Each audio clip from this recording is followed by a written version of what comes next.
Hello and welcome to Friday's edition of Cracking the Cryptic. I hope you guys are all managing to stay safe during lockdown and your nearest and dearest are also coping with these strange times.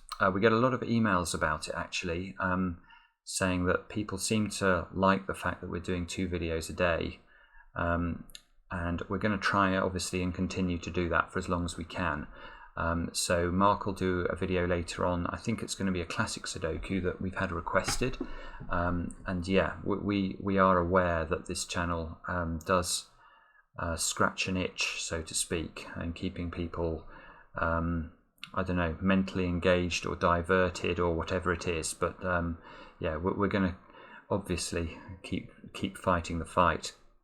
Now, I got an email earlier on from none other than Phistomefel, and amongst other things he suggested that this puzzle on screen would be suitable for a video, and when the great man speaks I listen, because there is frankly no one in the world of puzzles that I think more highly of. I mean, Phistomefel is an absolutely brilliant constructor.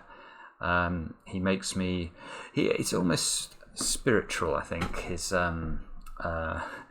his puzzles. They make me think that there is a pattern to the universe, so I am very much anticipating that this will be the highlight of my puzzling day.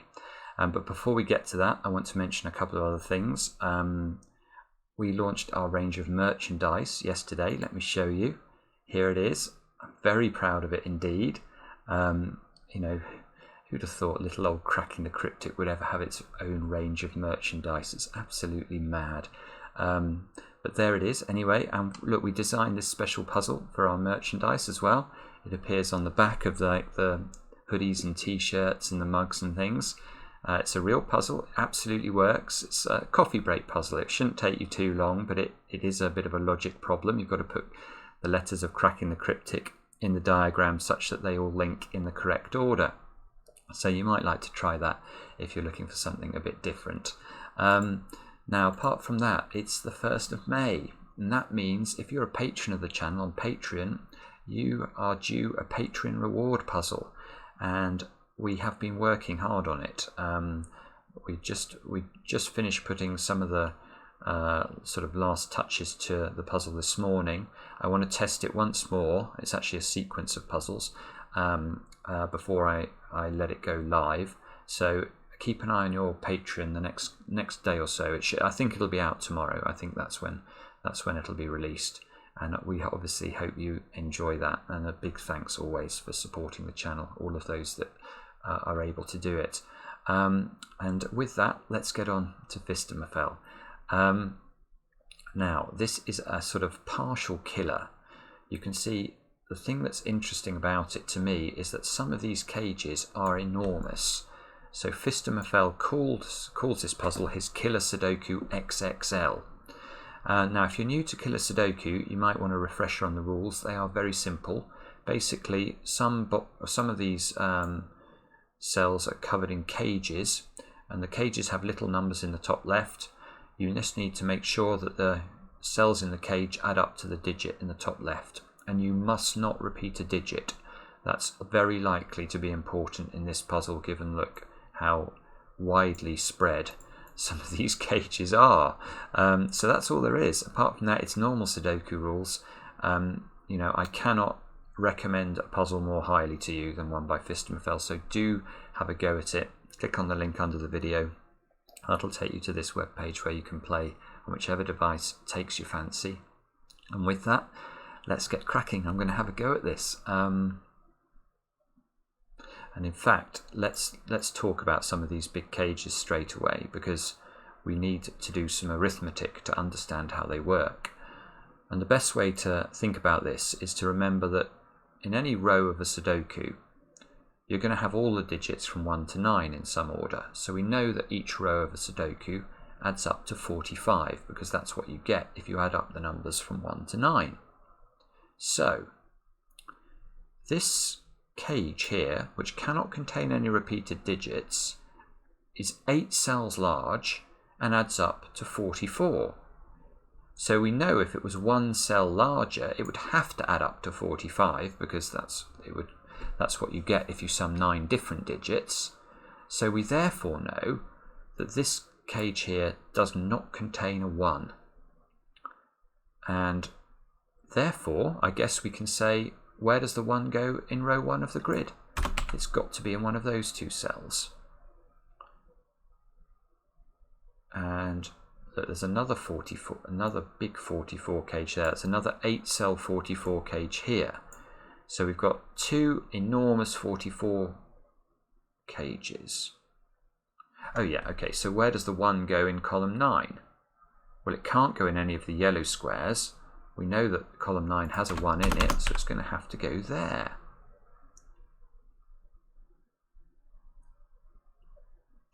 Now this cage is not a 44 cage, it's a 36 cage, but it's also of size 8. So we know if there was one more cell in this cage, it would add up to 45. So if we get rid of this cell, we know that that digit I've left out must be a 9, because 36 plus 9 is 45. So there's no 9 in these yellow squares. So there is a 1. There is a 1 in the yellow squares. And there's a 1 here, so the 1 must be in one of those 2 positions.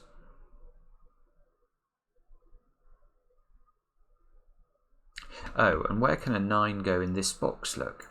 If the 9 can't be in the 36 cage, well, it definitely can't be in a 7 cage. And we can't put a 9 in a 14 cage of size 4 either, because if we did, if there was a 9 here, for example, these 3 squares would have to add up to 5. But 1 plus 2 plus 3, which is the minimum I could make those cells, well, that adds up to 6. So there's no 9 in any of those squares, so there is a 9 there.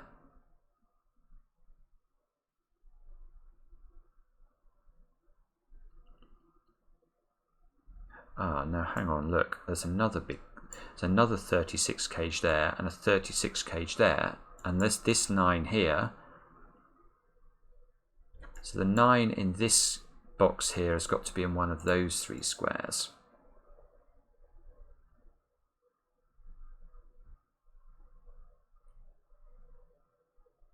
But actually no, we can...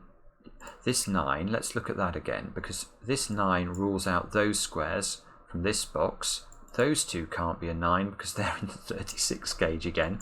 So the 9 must be in one of those 3 positions. So that one is not a 9. The 9 sits right at the bottom of this 18 cage. There's a 41 cage there. So that's also size 8. That can't contain a 4.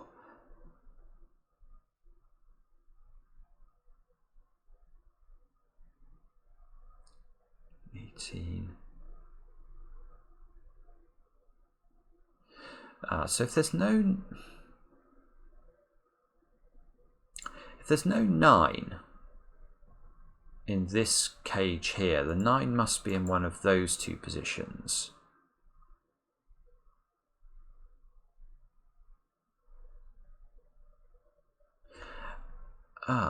This square can't be a 1.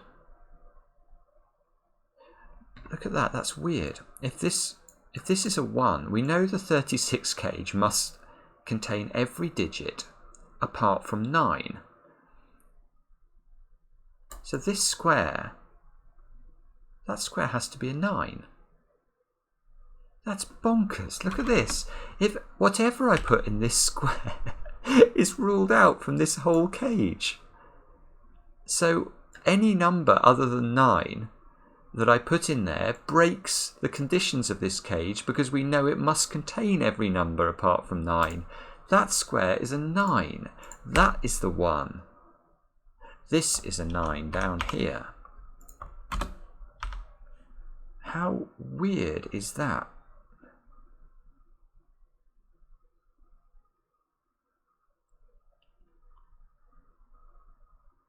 So now what can we do with that?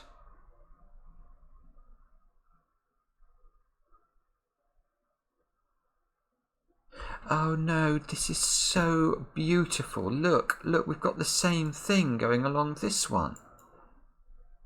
This square. This square. Whatever I put in this square can't then appear in any of those squares, so has to appear in this square. So this square and this square are mirrors. Therefore this square can't be a 1 because that would put a 1 there. So this must be the 1.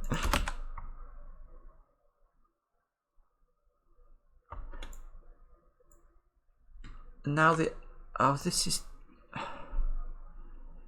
I just always feel left behind by this guy. He just bamboozles me all the time. Now there's no 1 in the 18 cage. So that I've got 9 in there. These 3 squares have got to add up to 9 without using a 1. They've got to be 2, 3 and 4 now. So now this square has to be 2, 3 or 4.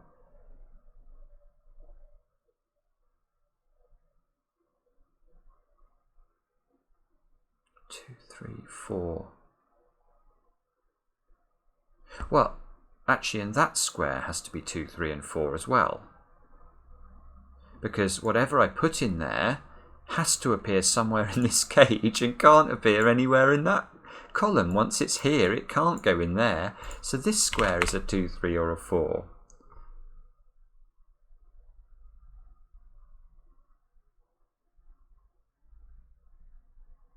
And now the 7 cage can't be a 3, 4 because if it is, if I put 3 and 4 into here, both of those squares have to equal 2. So this has to be 2, 5 because it can't be 1, 6. It's just mesmerizing. You're just on a, you're just following behind a genius Sudoku setter. Look. So if this is 3, 4, now this one we know has to have its mirror here. So that one can't be 2 anymore. That means that one gets to be the 2. These are all mirrors of each other. I'm just going to highlight so I remember.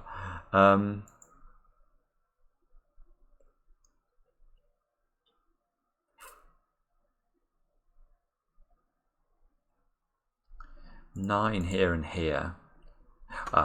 Well, 9 can't go in the 16 cage anymore because we can't put a 1 in the 16 cage. So if we put a 9 in here, these 3 squares would have to sum up to 7.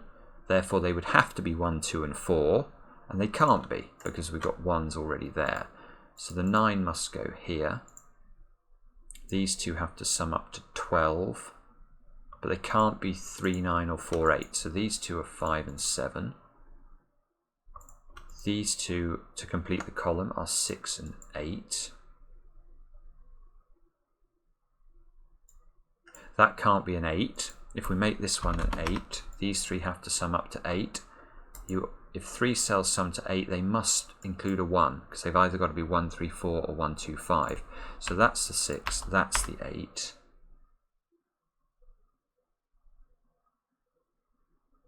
This 21 cage can't include a 9, look, because of these 2 9s, they rule out every square. So we've got to 21 without a 9 must be 8, 7 and 6. There's an 8 here.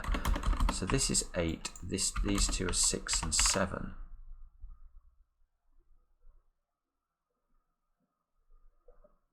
Six. We can do better with the 16 cage. Even with a 6 here, 3 cells have to sum to 10 without using a 1. That means they're 2, 3 and 5. Those of you who play a lot of sandwich Sudoku will be familiar with that total. 5, 7 here means there's no 5 there, so this must be the 5. 2, 5, 2, 5. These 2 have got to be 2, 5.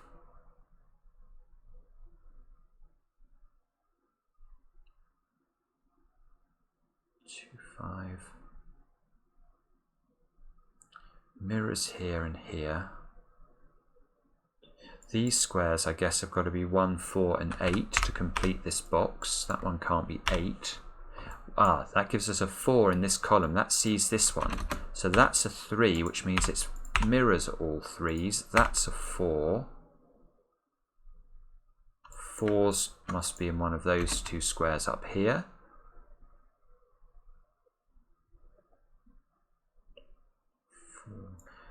Four. Oh, 8. There's an 8 in there, so that's got to be an 8. 8 shifts up here. 8's now in the 14 cage. So this has to be 1, 2, 3, and 8. That's the only way of making 14 once you include an 8. So, and there's a 2 here. So this is a 2. That fixes the 2, 3 there, look. There's a 2 in one of those. There's so much going on here. There's a 2 in one of these two squares. That matches the positions in this box, look. So we know in column 5 and column 6, in the finished solution, there'll be exactly 2 2s. And we know there's 1 2 from there, 1 2 from there. That's all the 2s. So there can't be any 2s in those squares. So there must be a 2 in one of these two positions. And down here, yeah, the 3 means that's a 3. These two squares are 1 and 8 in some order. There's an 8 in one of those squares. And these 3 are 4, 6, and 7. There's a 4 in, there's a 4 in one of those two squares, but look, that 41 cage cannot contain a 4, so that's a 4 over there. And look at that, this 41 cage. Well, if this is a 4, I can't put a 4 in the 41 cage, so that's a 4. And that's a 4, because I can't put a 4 in the 41 cage again. And this means that's a 4. So there's a 4 in one of these two cells.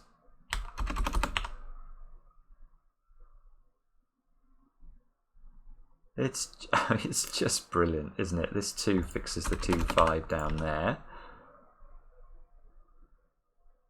So now there's a 2 over there somewhere.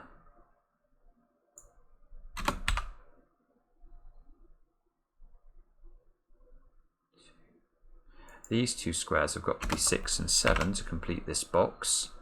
So those two squares have got to be 2 and 5.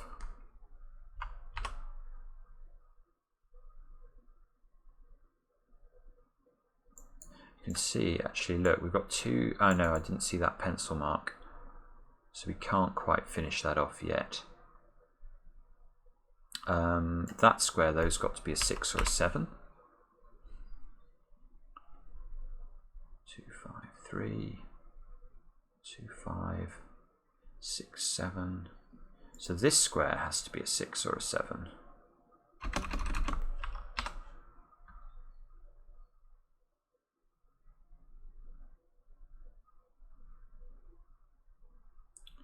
That can't be a 4. And where do we go from there? Let me have a stare at this and see if I can see anything clever.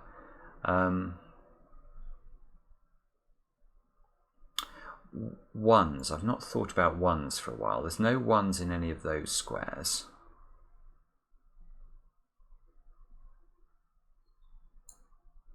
No, I can't see how to do that. Oh, look, this 9 though, there's got to be a 9. Yeah, there's got to be a 9 in the 44 cage. Well, it can't be anywhere along there, so it's got to be here. So this is a 4-9 pair now. 9 into one of those squares. This 9 sees that square. 9's here and here, so there's actually a 9 in one of those two positions, which means this isn't a 9 either, which means I think that's got to be a 9.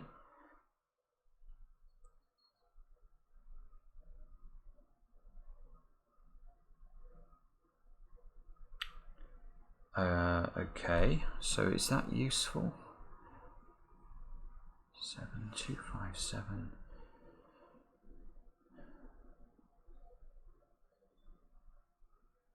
Here's a trick. Look. If we put the 2 here, where does the 2 go in the 44 cage now? We know it must have a 2 in it, but it couldn't have a 2 in it. Because, yeah, okay, a better way of thinking about this is that these 2 squares are the same as those 2 squares. Because of the geometry of the grid, you can see that we know the 44 cage contains every digit apart from a 1. So whatever I put here is going to have to sort of make up for it in column 9. We know that obviously column 9 needs all the digits. So as this can't be a 2, this can't be a 2. This square has to be a 2. That fixes the 2, 5 over there. And it gives us a 2 here as well. Now the 9, if this was a 9, that would be a 2, which is impossible. So that's a 4, this is a 9. That means 4 doesn't go down here. This is a 7. That means that's a 6, look. So none of those, that's a 4, 7 pair over this side. This 7 sees that square, that's a 6, that's a 7, that's a 6.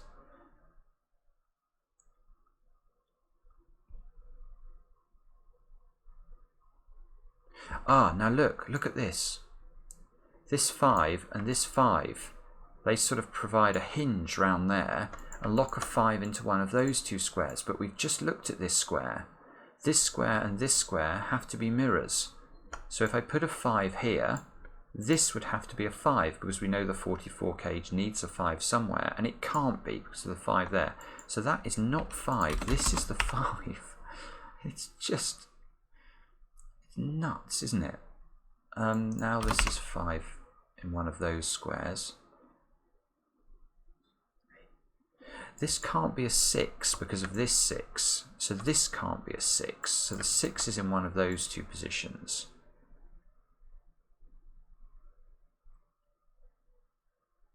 These 2 squares these 2 squares to complete this row have got to be 1 and 3. There's a 3 there. So that's 3. That's 1. There's a 1 in one of those squares. This square can only be a 6 or a 7. The 8. This is brilliant. Now the 8 gets shifted into one of those 2 positions. So this square is not an 8. And if it's not an 8, that square is not an 8, which means this square is an 8. And that means that one's a 6, that one's a 7, that one's a 7 by geometry. And these 2 have got to be 6 and 8, which I can now resolve. That's an 8 now. This is a 1. 3, 5 into those squares I can't resolve, but I can see something because look, the 5s now marry up. So the 5 must be in one of these 2 cells over on this side. This square is a 7.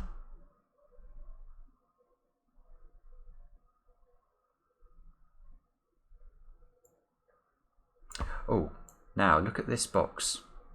This box needs to have a 2 in it. The only digit that's missing from this box is a 4. Now, the 2 here means none of those squares can be a 2. I've not put a 2 into it yet, so that one's a 2. That fixes the 2, 5 at the bottom. That fixes the 5, 3 at the top. Now there's a 3 in one of those 2 squares. The 7 over here, look, that fixes the 7 and the 5. That's not 5 anymore. 9 must be in one of those 2 squares. 8 here fixes 8, 1 down here. Now that gives us a 1, 9 pair. Now if this is 9, these 2 squares would have to sum up to 5, which they can't because 1, 4 and 2, 3 are both ruled out. So that's 9, that's 1, that's 8.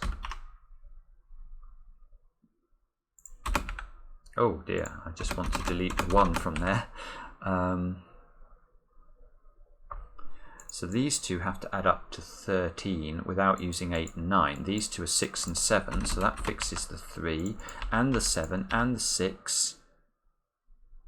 Now the 4 fixes the 4, 5, which fixes the 4, 1, which fixes the 1 up there.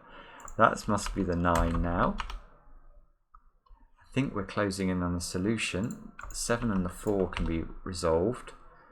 6 and the 7 can be resolved. That must be a 3, 5 combination. Now I should need 6 and 8. You can see this is the 8. That's the 6. Yes, that's how to do it. What a beautiful, beautiful puzzle.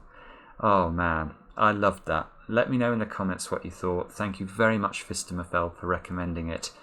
Again, you never cease to stun me. I absolutely loved it. And we'll be back later on with another edition of Cracking the Cryptic.